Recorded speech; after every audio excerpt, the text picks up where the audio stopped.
जे प्रकरण फेरफारसाठी आलेले आहेत आणि ज्या प्रकरणामध्ये कुठल्याही प्रकारचं ऑब्जेक्शन नाही, विवादग्रस्त प्रकरण नाहीत, वाद नाही त्याच्यामध्ये, तर अशा प्रकारचे फेर हे मंडळ अधिकारी हे मंजूर करू शकतात. तरी सुद्धा संबंधित पक्षकारांना मंडळ अधिकारी यांनी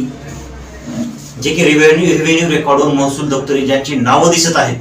त्या संबंधित व्यक्तींना मंडळ अधिकाऱ्यांनी नोटीस काढायला हव्यात आणि नोटीस काढल्यानंतर मंडळ अधिकारी हे याबाबत फेर घेऊ शकतात. म्हणजे जिथं विवादग्रस्त प्रकरण नाही त्या ठिकाणी मंडळ अधिकारी तुमचा फेर मंजूर करू शकतात. तर मित्रांनो, ही झाली माहिती 149 आणि 150 की तुम्हाला ज्या दस्तांद्वारे अधिकार मिळालेत